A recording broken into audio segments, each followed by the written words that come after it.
Quand on lit la paracha de Kitissa et qu'on revient donc chaque année sur cette faute qu'on appelle Het Haegel, la faute du veau d'or, bien sûr, pour, je pense, la quasi-majorité des gens, ça paraît une absurdité complète.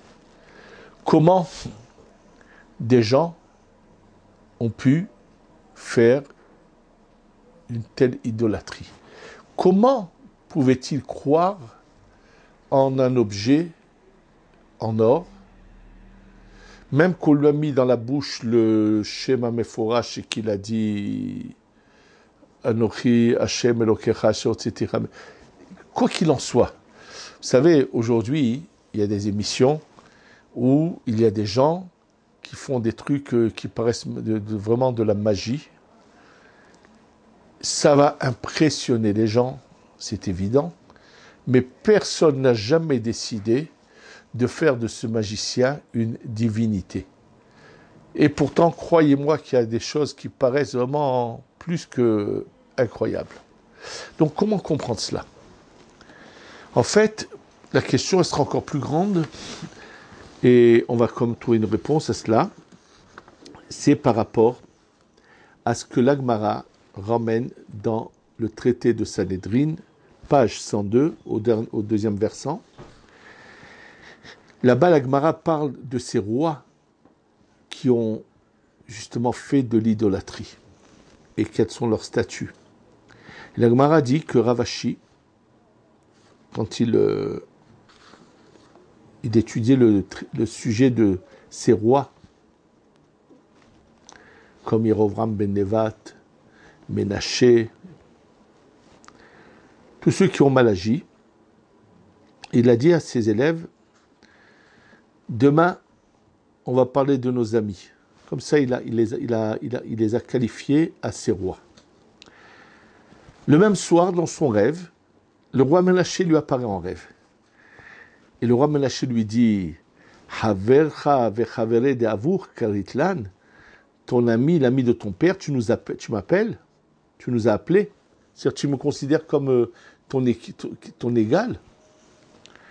Il lui dit, je vais te poser une question. Quand tu as le pain et que tu as fait motzi, de quel côté du pain tu dois couper le motzi? C'est-à-dire qu'on a un pain devant nous, et il y a un côté qui est mieux cuit que l'autre. Il lui demande donc de quel côté du pain il faudrait couper le motzi. Alors Ravashi dit, il ne savait pas. Nous on le sait aujourd'hui grâce à cela, mais lui il ne savait pas, Ravashi. Alors lui, sache que c'est dans l'endroit qui a le mieux cuit, où la cuisson a commencé, c'est de là-bas qu'il faut couper le pain. Alors bien sûr,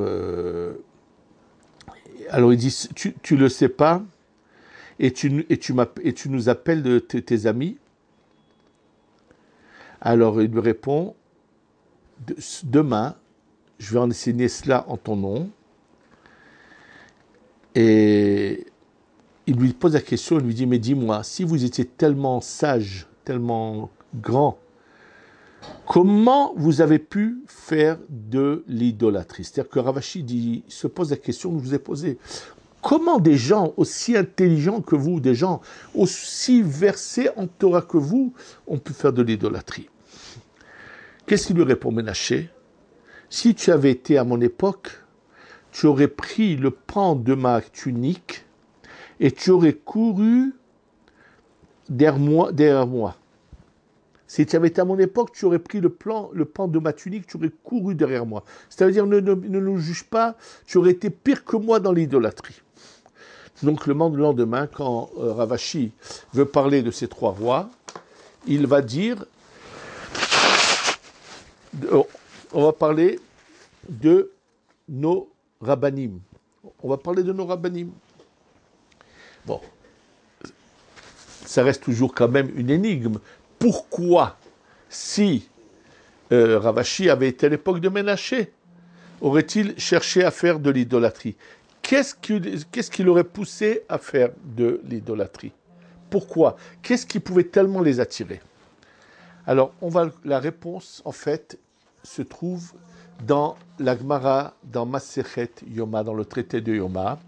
Il est dans le Daf, page 69, au deuxième versant.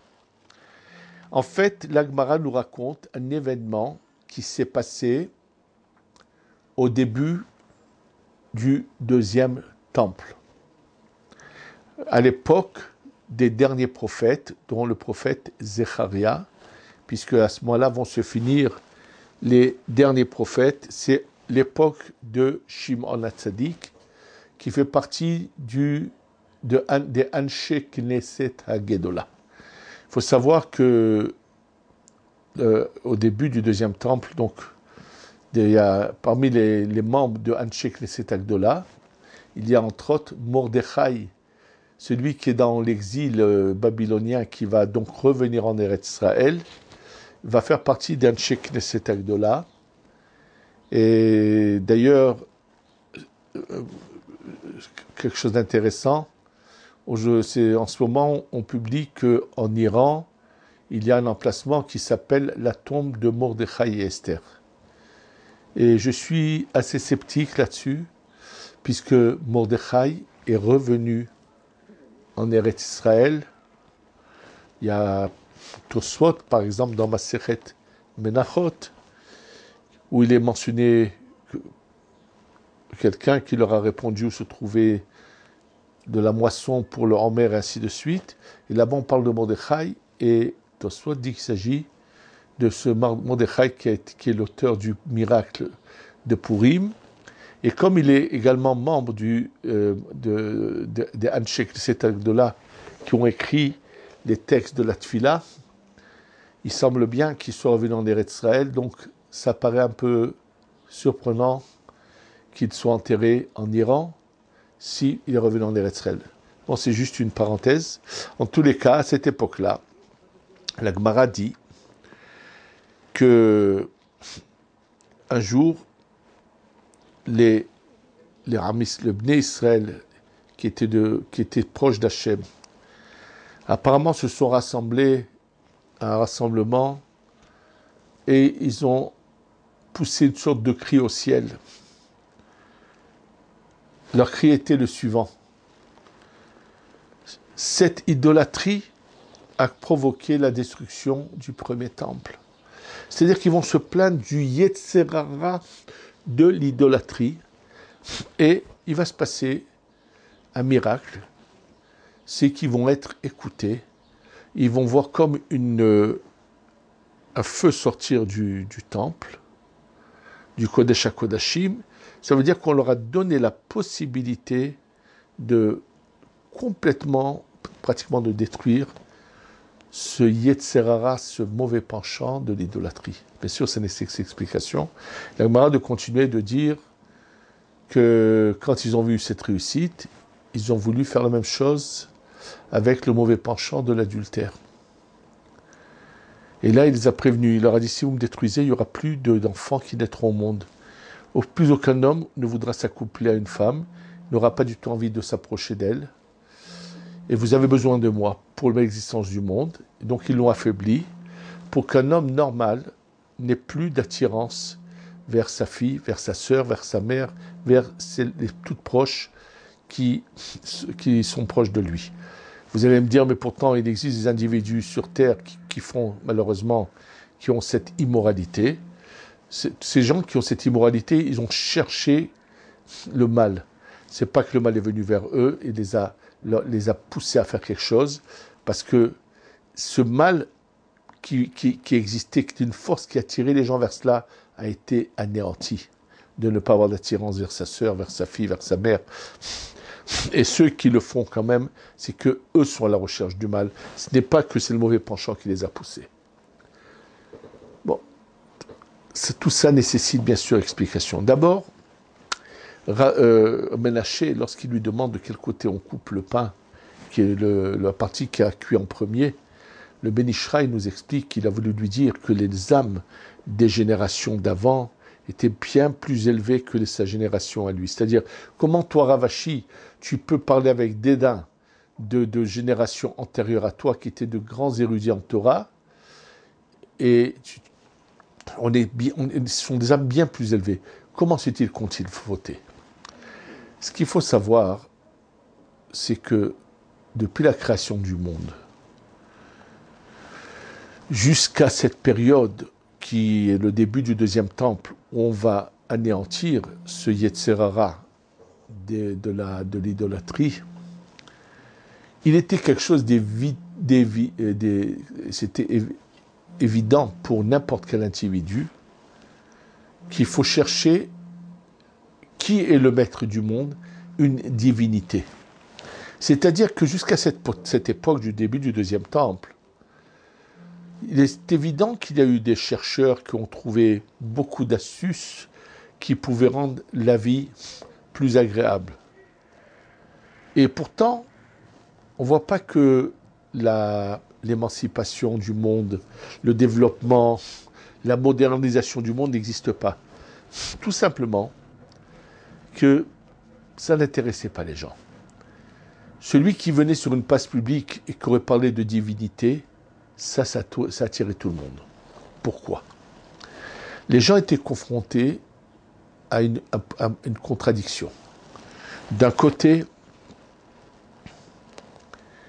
il faut une divinité, il faut une soumission à une force qui est divine, c'est-à-dire le monde, ce n'est pas quelque chose qui est pour eux, on aurait fait rire toutes ces générations jusqu'à cette histoire du deuxième temple, où on va anéantir le mauvais penchant de l'idolâtrie. En venant leur raconter les théories de Darwin, ils auraient ri au nez de tout celui qui leur aurait raconté ça. Pour eux, c'était bien évident qu'il y a une force spirituelle qui a tout fait et qui gère des choses. C'était une évidence totale. Simplement, le grand problème était, pourquoi y avait-il un problème dans le choix de ces divinités ? Tout simplement, les gens savaient qu'il y avait s'il y a une divinité, donc il faut se soumettre et avoir des règles. Simplement, quelles règles on peut accepter ou pas ? Nous en disent nos sages que qu'est-ce qui a provoqué l'envie d'accepter cette divinité du veau d'or, ou à plus tard, dans d'autres générations, d'autres divinités, c'est que tout simplement, il y avait une des lois de la Torah qui gênait, qui vraiment était une oppression pour les gens. Celle d'empêcher chaque individu de donner libre cours à ses envies et ses passions et ses vices par rapport aux femmes. Lo avdu bnei Israël avodah zara et là leatir leatzmam et ha'arayot. Le fin fond qui leur a détruit la vérité, qui les a fait pencher vers le mensonge, c'était de pouvoir trouver des tolérances à l'adultère, à donner libre cours à ses passions, à ce qu'on a envie. Ne pas être soumis aux règles de la Torah qui limitent l'homme avec des limites précises. En réalité, c'est une erreur de penser que c'est une limite. C'est juste la meilleure manière d'avoir une vie heureuse. Parce que celui qui veut donner libre cours à ses vices, il ne sera jamais, jamais, jamais satisfait. Il sera toujours à la recherche de nouveau, sans arriver à la fin de ses envies. En tous les cas, c'est ça ce qu'il... Il y avait donc tout le temps que cette manière de réfléchir des gens qui comprenaient de manière évidente qu'il y a une force spirituelle qui gère le monde, provoquait que on voulait choisir sa divinité. Et c'est pour ça que c'était quelque chose qui les poussait à tout prix à chercher une autre divinité que celle de Dieu. Le jour où, dans cette réunion qui s'est passée, que nous raconte la Gemara dans Masechet Yoma, cette prière où ils disent « Pourquoi Dieu t'a fait ça ? C'est pour nous donner une récompense. On ne veut pas de récompense, mais on ne veut plus avoir cette épreuve. » Et en fait, c'est comme si que le niveau intellectuel des hommes a baissé de je ne sais pas combien d'étages, et on a commencé à s'intéresser à comment se faciliter la vie sur Terre, à la recherche de facilité dans la vie sur Terre. Et c'est le fait qu'on n'était plus à la recherche d'une divinité. Et c'est ce qui explique pourquoi tout d'un coup, à un moment précis, la manière de vivre des gens, de penser, tout a changé. Et bien sûr, après, il y a eu toute une autre manière de gérer.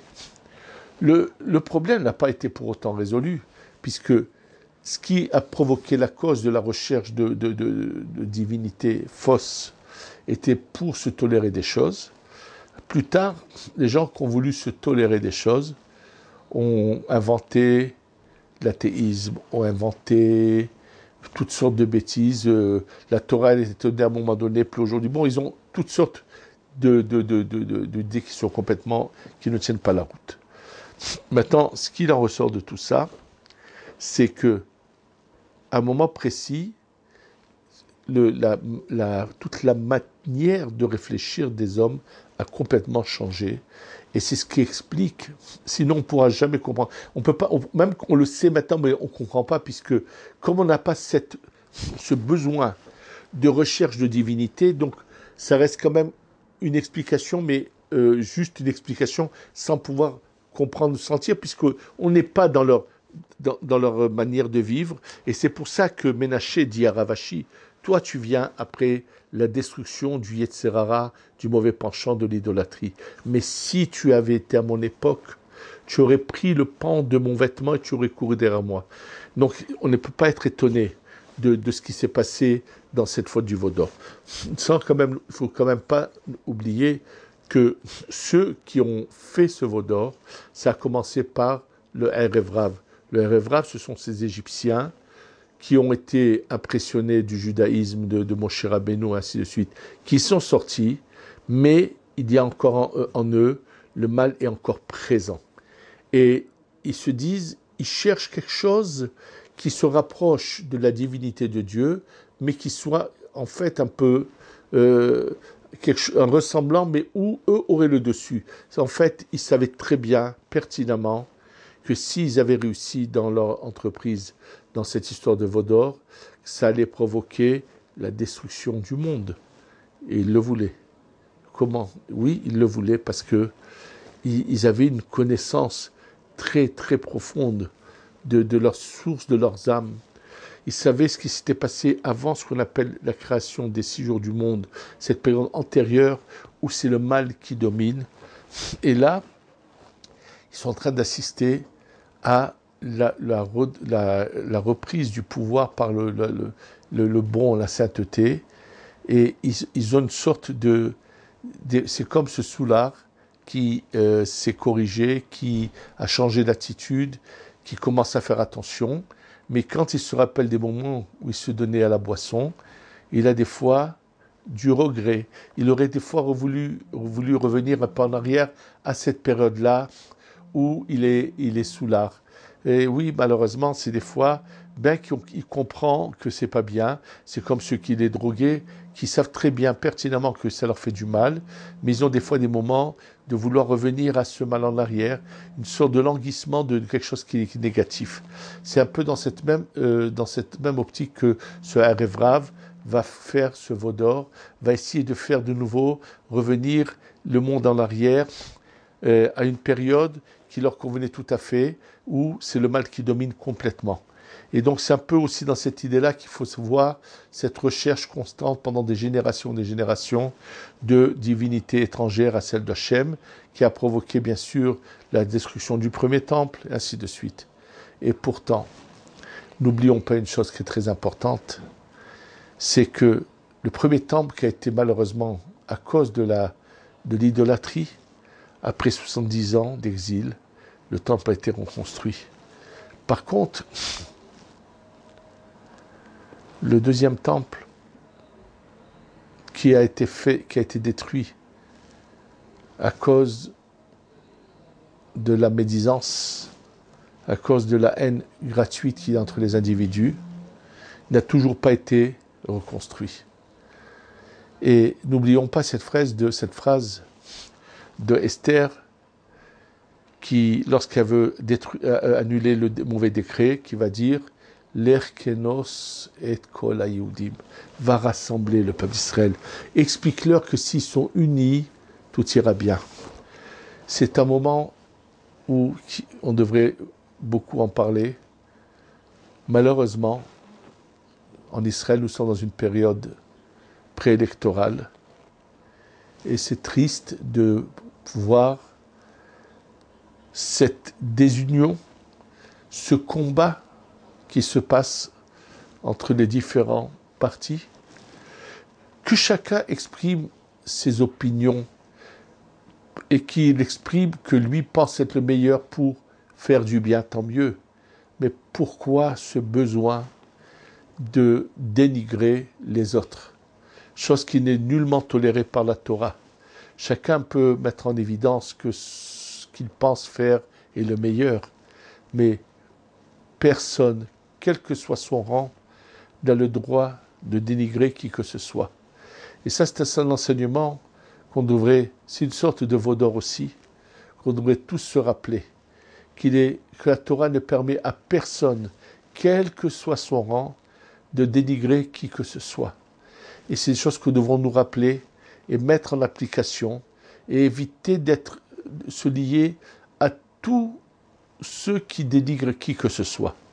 Qu'Hachem nous guide sur la voie de la vérité, qu'on sache faire le désir d'Hachem comme il l'entend, qu'on enlève ce veau d'or qui est en nous. Et d'ailleurs, la Torah est reçue par désir à Purim, qu'on sache faire régner Hachem dans nos cœurs par désir et enlever toutes les formes d'idolâtrie qu'il peut y avoir en nous. Et c'est ça le but de relire chaque année cette paracha, c'est pour nous rappeler nos erreurs, pour qu'on en prenne une leçon et qu'on ne refasse plus les mêmes erreurs. Qu'Hachem nous éclaire qu'on a dans le chemin de la vérité toute notre vie. Amen ve Amen.